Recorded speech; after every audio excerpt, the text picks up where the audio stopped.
मित्रांनो, साधी माणसं या मालिकेच्या आजच्या भागामध्ये निरूपा सर्वांसमोर मीराला खूप बोलत असते.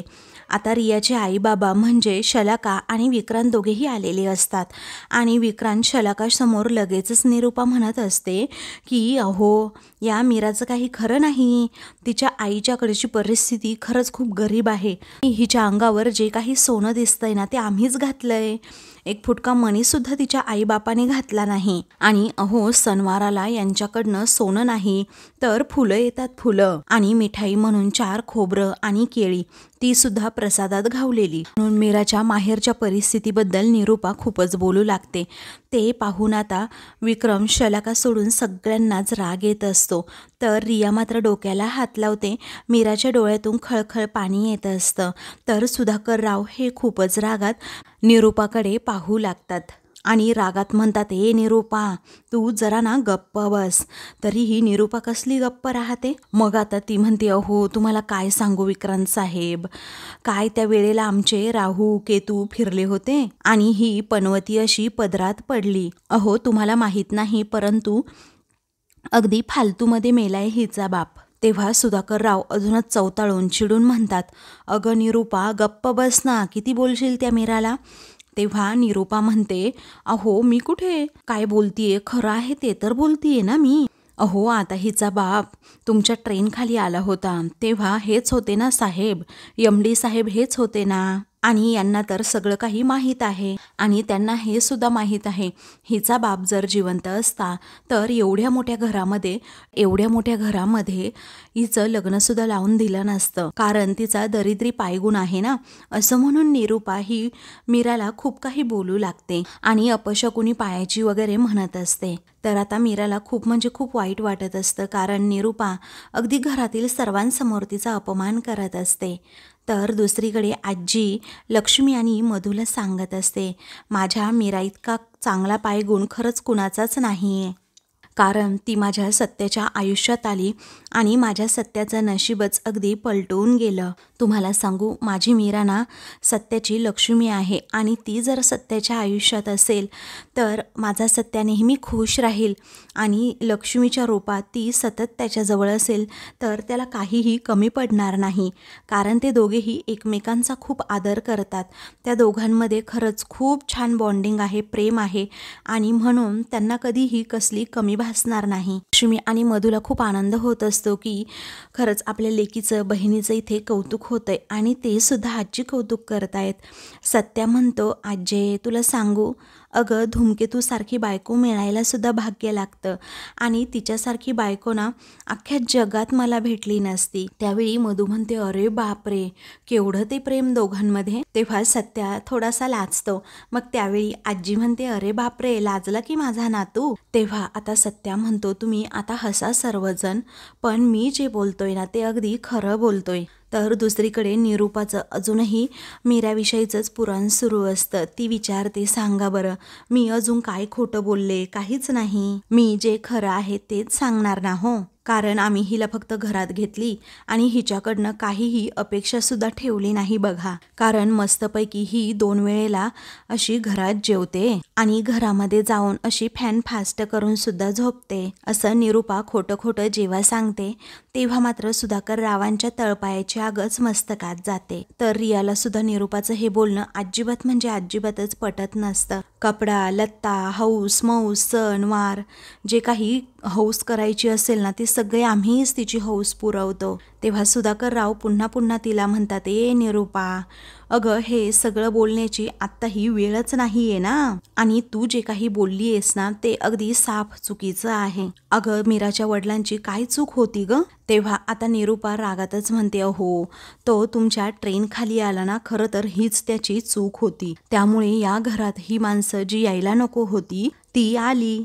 मी कधी बघितलं नाही हिच्या बापाला आणि बघितलं ना तरी ही लक्षात नाही राहणार, पण हिच्याकडे बघून सांगते ना हिच्यासारखाच असणार तिचा बाप, फाटका, लाचार आणि भिकारडा. असं म्हणून आता मीराला सारखी सारखी ती टोचून टोमणे मारून बोलत असते आणि तिचा अपमान करत असते. मीरा मात्र आता एकदम शांत होऊन जाते आणि तिच्या डोळ्यातून पाणी येत असतं, कारण तिच्या बापाचा अपमान अजिबात तिला सहन होत नसतो. तर आता फाटक्या तोंडाची निरूपा ही अजूनच बोलू लागते. मग दुसरीकडे आता लक्ष्मी म्हणत असते, माझी लेक तुमच्या घरात नेहमी सुखात राहावी, तिला काही कमी पडू नये, तिच्या डोळ्यात पाणी येऊ नये, एवढंच मला वाटतं, बाकी काही नाही. तेव्हा आजी म्हणतात, माझं सत्य असताना मीराच्या डोळ्यात कधीही पाणी येणार नाही, कारण मीरा सत्याला आणि सत्या मीराला अगदी नेहमी सांभाळून घेतील आणि अगदी सुखाने सुद्धा संसार करतील. तेव्हा सत्या सांगतो, तुम्ही अजिबात काही काळजी करू नका, कारण धूमकेतू आहे ना, ती फक्त आणि फक्त माझी जबाबदारी आहे. आणि आता तर माझी डार्लिंग गाडी सुद्धा माझ्या सोबत आहे, त्यामुळे ना तिला कधीही काहीही कमी पडणार नाही. आणि डोळ्यातलं पाणी तर खूप लांबची गोष्ट आहे. तर आता मीराविषयी हे सगळेजण चांगलं चांगलं बोलत असतात. तर आता दुसरीकडे परिस्थिती मात्र वेगळी असते, कारण निरूपाने मीराचा तिच्या माहेरच्यांचा अपमान करून आता मीराला रडवलेलं असतं. मीराला अजिबात तो अपमान सहन होत नाही आणि म्हणूनच बिचारी ते अश्रू पुसत तेथून जाते.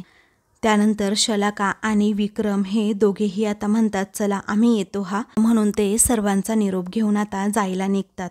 तेव्हा मात्र आता लगेचच सुधाकरराव हे रागातच म्हणतात आणि चिडून म्हणतात की निरूपा, ही काय वागायची पद्धत झाली का गं? अगं, असं बाहेरच्या लोकांसमोर आपल्या घरातल्या सुनेचा त्यांच्यासमोर अपमान करणं, तिला रडवणं, हे योग्य आहे का? तुला लाज नाही वाटत का? तेव्हा निरूपा रागातच म्हणते, ओ जे आहे ते आहे, आता काय खोटं बोलले मी? तर रिया मात्र आता डोक्यालाच हात लावून बसलेली असते, कारण तिला सुद्धा निरूपाचं हे वागणं बोलणं पटलेलं नसतं. आता काही वेळानंतर सगळेजण आपापल्या रूममध्ये जातात. तर इकडे मीरा ही आता हॉलमध्ये येते आणि देवासमोर बसलेली असते. देवासमोर दिवा लावते आणि हात जोडून सगळ्या गोष्टींचा शांतपणे विचार करत असते. त्यावेळी निरूपा तेथेच आपल्या एरझऱ्या घालत असते आणि म्हणते, कशी जिरवली हिची चांगलीच मी, म्हणजे आता ही कुणासमोर तोंडसुद्धा उघडणार नाही, आता हिला मी त्रास देणारच, आता मी आहे आणि ही आहे, असं म्हणून निरूपा आता मीराला पुन्हा एकदा त्रास देणार असते. त्यानंतर आता लगेचच निरूपा म्हणते, फुलवाली काय करतेस ग तू इथे? उठ, चल तिथून अगोदर, किती वेळ बसली आहेस, आणि जी कामं पडली आहेत ना ती अगोदर आता करून घे, जा बरं पटकन. अगं ये, ऐकायला येत नाही का? तुझा वर गेलेला बाप येणार आहे का कामं करायला? चल उठ, असं म्हणून सततच ती पुन्हा एकदा मीराचा अपमान करते. तेव्हा मीराला आता खूपच राग येतो आणि ती रागाच्या भरात आता उठते आणि निरूपासमोर जाऊन उभी राहते. तिच्या डोळ्यात निरूपाच्या विषयीचा राग दिसत असतो. ती म्हणते, मी काय एकटीच आहे का घरात कामं करायला? एकटीच आहे का? सांगा बरं. घरात बाकीचे सगळेजण आहेत ना, त्यांना सांगा ना त्यांची त्यांची कामं करायला. मला काय फक्त इथे धुण्या भांड्याला आणलंय का तुम्ही? सगळ्यांसाठी चहा नाश्त्याचं सुद्धा मीच बघायचं, सगळ्यांचं जेवण सुद्धा मी एकटीनेच बनवायचं का? दुसरं कुणी कामं करायला नाही आहे का घरात? असं म्हणून मीरा आता खूपच चवताळते आणि त्याच्यावर बोलणी सुद्धा कोणी खायची तर मीच खायची. मग आता लगेचच निरूपा म्हणते, तू आवाज खाली कर, किती ग माज तुला, किती आहे तुला, आणि एक गोष्ट लक्षात ठेव, तुला रस्त्यावर आणीन मी, अशी निरूपा धमकी देते. मीरा मात्र रडत असते आणि म्हणते, अहो तुम्ही असं का वागताय माझ्या संग? मी गरिबा घरची आहे म्हणून ना, आणि तुम्ही श्रीमंता घरच्या आहात त्यांचंच ऐकणार का? रागातच ती विचारते, श्रीमंता घरची पोर असेल तरच तुमच्या घरामध्ये तिला मान मिळणार आहे का? तेवढ्यातच आता मीराचा वाढलेला आवाज पाहून देविका आणि पंकज दोघेही रूममधून बाहेर येतात आणि मीराचं बोलणं ऐकू लागतात. पुढे आता मीरा म्हणते, माझी तर खरंच काही किंमतच नाही आहे इकडे. तेव्हा निरूपा रागातच म्हणते, तुझ्यात तर. मग आता तेवढ्यातच सुधाकरराव, रिया, त्याचबरोबर रवीसुद्धा बाहेर येतात. मग निरूपा लगेचच आता अगदी हसत म्हणते, अगं मीरा, जा ना बाकीची कामं कर. तेव्हा मीरा म्हणते, हो करते की, रोज तर सगळी कामं मीच करते, त्यामुळे तुम्ही सांगायची गरज नाही. आणि आता हे सांगा, काय काम आहे ना ते सुद्धा टाकतेच करून. एकतर कामंसुद्धा करायची घरातील सगळी आणि त्यावरती तुमची बोलणीसुद्धा खायची, एवढंच माझं आयुष्य आहे, बाकी काही नाही. तेव्हा निरूपा रागातच म्हणते, आवाज आवाज ना अगोदर खाली घे. तेव्हा मीरा म्हणते, मला बोलल्याशिवाय तुम्हाला तर अगदी झोपसुद्धा लागत नसेल ना. तेव्हा देविका म्हणते, मीरा आवाज खाली घे हा, आईशी अशी बोलण्याची पद्धत नाही आहे. आणि काय ग, एवढीशी तर कामं करत असते नेहमी घरात, पण एवढा आवाज तू का करतेस, असं म्हणून ती मीरालाच आता सुनावू लागते. तेव्हा आता मीरा म्हणते, बोललीस का तू? तरीच म्हटलं तू अजून बोललीच कशी नाही. अगं मी सगळी कामं करते ना घरातली, पण तू थोडीशी तरी कामं करून लाग. अगं रोज मी घरातली सगळी कामं, धुणी भांडी, त्याचबरोबर लादी पुसणं, स्वयंपाक सगळं काही करत असते. मला कुणी मदत करू लागतं का? तर नाही ना, मी आपली एकटीच आपली दिवसभर घरामध्ये राबत असते. तर जेवणच करत नाही तर मी असं गोडाधोडाचं पण करते, पुरणपोळ्या करते, मिठाई करते. अगं तू तर एवढं सुद्धा करू नकोस, पण साधी भाजी चपाती तरी तू कधी केली आहेस का? तेवढी तरी कर जरा. तर पंकज आपला शांतपणे तिथे उभा असतो. त्याच्या बायकोचा अपमान होत असतो तरीही तो अगदी गप्पच राहतो, कारण त्याला माहीत असतं की आपली बायको काही कामाची नाही आहे. आणि आपलं सत्य तर आता या मीराला माहीत आहे की मी काही काम करत नाही आणि उगीचच रागाच्या भरात ही सगळं काही उघड करायची, म्हणून तो सुद्धा तोंड गप्पच ठेवण्याचा निर्णय घेतो. तेव्हा मीरा आता पुढे म्हणते, अगं ही सगळी कामं केल्यानंतर ना तू सासूबाईंची बोलणी खा, मग तुला कळेल ग, तुला कसं झोंबतं, तुला कसं होतं ते. तेव्हा सुधाकरराव हे पुढे येतात आणि मीराला म्हणतात, शांत हो मीरा, मला सांग बाळा काय झालंय. तेव्हा मीरा म्हणते, नाही हो बाबा, मी सगळं गपगुमाने सगळं सहन करते, तरीही माझ्या घरच्यांविषयी आणि माझ्याविषयी बोललं जातं, तेही अगदी बाहेरच्या लोकांसमोर. आणि मला मान्य आहे ना की मी गरीब आहे म्हणून, पण यामध्ये माझी काही चूक आहे? काहीच नाही की मी गरीबाच्या घरी जन्माला येते, कारण मी गरीब आहे म्हणून कोणीही येऊन माझा असा अपमान करून जातं. अगदी कुणाच्याही समोर या घरात माझी तर काहीच किंमत नाही, असं रागावैतागाने आता मीरा म्हणू लागते. तेव्हा सुधाकरराव, रवी आणि त्याचबरोबर रिया या सगळ्यांना मीराबद्दल खूप वाईट वाटत असतं, कारण मीरा आज सगळं काही तिच्या मनातलं बोलूनच टाकलेलं असतं. तेव्हा आता निरूपा म्हणते, बघा तुमची सून ना कशी बोलतीये ते, आणि तुम्हीच म्हणत होतात ना की ही घर जोडून राहणारी आहे, अगदी संस्कारी आहे, घर कधीही तोडू देणार नाही म्हणून. पण हे असे संस्कार आहेत का हिचे? अहो का ना कशी भांडतीये ती, वस्तीतल्या बायका भांडतात ना एकमेकींबरोबर, तशी भांडतीये ही माझ्याबरोबर अगदी कचा. तेव्हा सुधाकरराव म्हणतात, तू बोलली आहेस ना तिला तशी, त्यामुळे ती तुझ्याबरोबर अशीच बोलणार, कारण तू तिचा सतत अपमान करत असतेस, ती कुठपर्यंत सहन करत राहील. अगं काय गरज काय होती तुला असं वागायची, असं म्हणून ते निरूपाला झापतात. तेव्हा ती विचारते, काय चुकीचं बोललीये मी? हिचा बाप तुमच्या ट्रेनखाली नाही आला का? अहो तुमचं मन खात होतं म्हणून तुम्ही हिला आपल्या घरची सून नाही करून घेतली का? ही येताना या घरामध्ये रिकाम्या हाताने नाही आली का? असं म्हणून आता निरूपा ही सुधाकररावांनाच उगीच जाब विचारू लागते. आणि मी जे बोलतीये ते बरोबर आहे ना की काही चुकीचं बोलतीये? मला सांगा, आज जर हिचा बाप जिवंत असता तर एवढ्या मोठ्या घरामध्ये हिचं लग्न लावून दिलं असतं का त्याने? आणि काय चुकलं माझं ते सांगा ना जरा. तेव्हा सुधाकरराव रागातच म्हणतात, तुझी ना बोलायची पद्धतच पूर्णपणे चुकली आहे निरूपा. अगं 4 लोकांसमोर अपमान होईल असंच बोलली आहेस तू, आणि हेच तुझं पूर्णपणे चुकलंय. तेव्हा आता रिया सुद्धा म्हणते, एक्झॅक्टली, आणि माझ्या मॉमने सुद्धा अगदी सिंपल प्रश्न विचारला होता ना. अहो मॉम, मग एका वाक्यात उत्तर देऊन सगळं संपवायचं होतं ना, असं म्हणून ती निरूपाला सुद्धा सुनावते. त्यानंतर रवी म्हणतो, आई या सगळ्यामध्ये ना वहिनीला ओढायची काहीही गरज नव्हती. तेव्हा निरूपा म्हणते, तुम्हाला काही माहीत नाही, पण मी खरंच बोलतीये. तेव्हा आता मीरा लगेच प्रश्न विचारू लागते, काय हो, काय खरं आहे? माझे बाबा बाबांच्या ट्रेनखाली मुद्दामच आले, हे खरं आहे का? ते मुद्दाम आलेत का बाबांच्या ट्रेनखाली? सांगा बरं मला. मग आता हेच खरं आहे असं निरूपा म्हणत असते. त्यावेळी मीरा रागावैतागानेच तिला जाब विचारते, कोणत्या हक्काने तुम्ही माझ्या घरच्या लोकांना सतत आपलं जाब विचारत असता, त्याचबरोबर त्यांचा असा या घरामध्ये अपमान करत असता? बोला ना. आणि एकतर माझ्या आईवडिलांबद्दल बोलण्याचा तुम्हाला तरी काही अधिकारच नाही आहे. आणि एवढं सांगितलं ना त्यांना, मग तुम्ही यांना का नाही सांगितलं की माझा साखरपुडा नक्की कुणाबरोबर ठरला होता ते, आणि मला कुणाच्या नावाची हळद लागली होती ते का नाही सांगितलं? म्हणजे तुमचं तुम्ही लपवून ठेवता आणि माझं तेवढं उकरून काढता. मग आता त्यानंतर कसा तुमचा पोरगा मला फसवून निघून गेला हे का नाही सांगितलं, असं म्हणून मीरा जाब विचारते. आणि सारखं आपलं मला बोलत राहायचं, माझ्या घरच्यांना बोलायचं. आणि आता एक गोष्ट इथून पुढे ना लक्षात ठेवा, माझ्या घरच्यांविषयी मी एक सुद्धा शब्द असा चुकीचा ऐकून घेणार नाही, असं म्हणून मीरा आता चांगलीच तिला झापते. तेव्हा निरूपा आता विचारते, काय ग, काय करणार काय आहेस पण तू, आणि माझ्या पुढे तू नक्की काय काय बोलणार आहेस? तेव्हा सुधाकरराव चिडूनच म्हणतात, ए निरूपा, जरा ना गप्प बस, अजिबात तू सारखी सारखी तिचा अपमान करू नको आणि तिला बोलू सुद्धा नको, समजलं? तर आता सुधाकरराव हे निरूपावर ओरडल्यामुळे निरूपाच म्हणते, ओ तुम्ही ना चुकीच्या माणसाला गप्प राहायला सांगताय, कारण तुम्ही आता बघताय ना तुमच्या सोनेला, तीच माझ्याबरोबर कशी बोलतीये, कशी वागतीये, असं म्हणून ती मीराचेच दोष आता पुन्हा एकदा दाखवू लागते.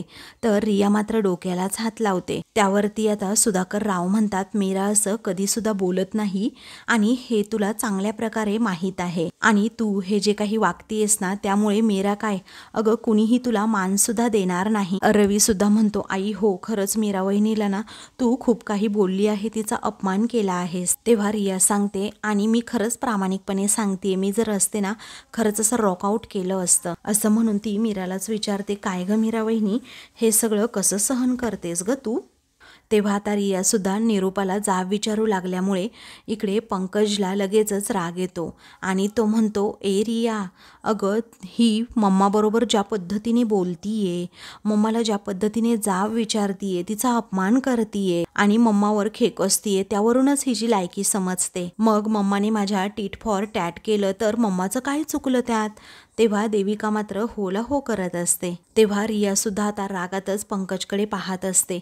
त्यानंतर आता रवी म्हणतो, ए दादा, तू तर काही बोलूच नकोस हा, अरे तू सुद्धा वाटेल ते बोलतोस की वहिनीला, अरे एवढा एज्युकेटेड असून तू असं काही बोलतोस. मग आता पंकज म्हणतो, एक मिनिट हा, गप्प बस रवी, तू मला बोलू नकोस. तेव्हा रवी म्हणतो, तू गप्प बस. अरे मला सांग, देविकाच्या आईवडिलांचा जर असा सारखा मीरा वहिनीच्या आईवडिलांसारखा अपमान केला असता तर तुला सहन झालं असतं का? ते झालं असतं का? बोल ना. आणि देविका वहिनीला वाईट नाही वाटणार का मग? तसंच मीराच्या आईवडिलांचा सारखा या घरात अपमान आई करते तेव्हा तिला वाईट वाटणारच ना. ती घरातील सगळ्यांचं करते तरीही आई तिला बोलतेच ना. तेव्हा रिया म्हणते, mom I am sorry to say, पण आता इथे तुमचंच चुकतंय हा. मला सांगू, जर या घरामध्ये माझ्या बाबतीत हे काही झालं ना, सॉरी टू से, पण मी हे नाही कधी सहन करू शकत, असं ती सरळ सरळ निरूपाला आता सांगते. आणि मीरा वहिनी खरंच खूप सहन करतायत असंही म्हणते. निरूपा आता मोठे डोळे करूनच जरा रियाकडे पाहते, पण रियासुद्धा अगदी तशीच पाहत असते, म्हणून निरूपा गप्प राहते. आणि त्यानंतर सुधाकरराव रिया रवीला विचारते की काय रे, तुम्ही सगळेजण हिची बाजू का घेतायत? आणि तुम्हाला जर एवढंच वाटत असेल ना तर सिद्ध करून दाखवा, मी चुकीची आहे आणि ही बरोबर आहे, असं म्हणून ती मीराला विचारते, काय ग, तू तरी एवढा कसला माज दाखवतेस ग? आणि तुझ्या घरनं येताना तू काय घेऊन आली होतीस ग?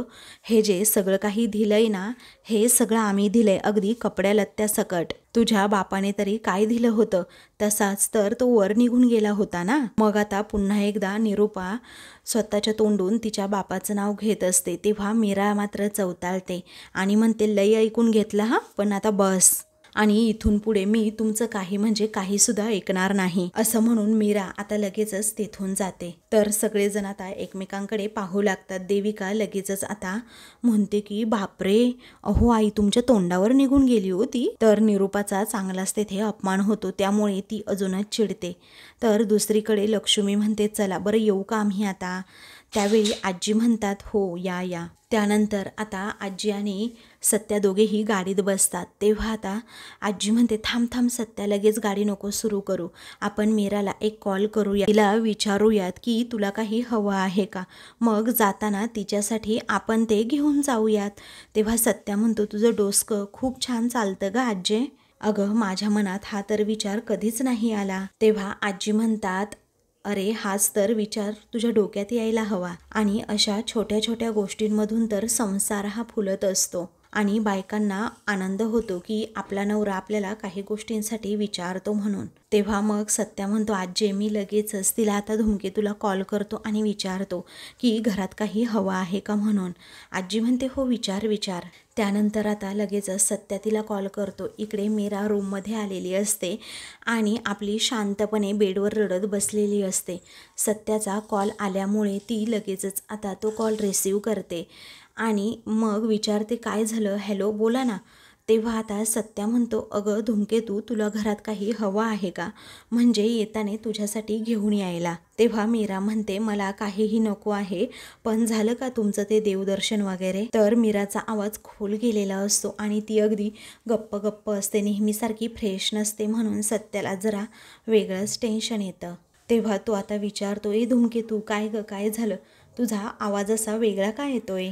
तेव्हा मीरा म्हणते मला काही झालं नाही, तुम्ही या लवकर घरी या, मी आता फोन ठेवते. असं म्हणून ती लगेचच फोनसुद्धा ठेवते. तेव्हा आता मीराला असं रडताना पाहून सत्याच्या काळजाचा ठोका चुकतो आणि तो फोन ठेवतो आणि मनातच विचार करतो, धूमकेतू जरी काही सांगत नसली तरीही मला चांगल्या प्रकारे माहीत आहे की माझ्या माघारी ना घरी नक्कीच काहीतरी झालं आहे, असा तो आता विचार करतो. आणि आता मला घरी जाऊन बघायलाच हवं नक्की काय झाले धूमकेतूला. तर आता मित्रांनो पुढील भागामध्ये मीरा ही आता निरूपासमोर काही दागिने ठेवते आणि म्हणते, आजीने मला जे दागिने दिले होते ना त्यातले काही उरलेले हे दागिने आहेत आणि बाकी असलेले सगळे दागिने लवकरच मी तुमच्या हातात ठेवेन. तेव्हा लग्नात तुला घातलेलं मंगळसूत्र कुठे आहे, असं निरूपा विचारते. आजी आणि सत्या ह्या सगळा प्रकार पाहत असतात. त्यावेळी आता लग्नात घातलेलं मंगळसूत्र देखील आता निरूपा ही मीराकडून काढून घेते. मग आता लगेचच मंगळसूत्र आता काय घालायचं हा प्रश्न मीराला पडतो, म्हणून देवासमोर असणारा काळा धागा सत्या मीराच्या गळ्यामध्ये बांधतो आणि मग मीरा स्वाभिमानानेच म्हणते की यांचा एकही दागिना मला नको आहे. मग ती आता निरूपाला सांगते, माझ्यासाठी ना माझा सगळ्यात मोठा दागिना म्हणजे फक्त आणि फक्त माझा नवरा आहे. तेव्हा सत्या आता रागाच्या भरातच निरूपाला चॅलेंज देतो, या दसऱ्यापर्यंत नाही या सत्याने त्याच्या धूमकेतूला दागिन्यांनी मढवलं ना तर नाव नाही सांगणार सत्या. मग मीरा म्हणते मी सुद्धा माझ्या अंगावर तेच दागिने चढवणार, माझा नवरा माझ्यासाठी करणार आहे, असं म्हणून निरूपाला तसं ती चॅलेंजसुद्धा देते. तर आता मित्रांनो अशाच मालिकेंचे पुढील भाग पाहण्यासाठी चॅनलला सबस्क्राईब करा.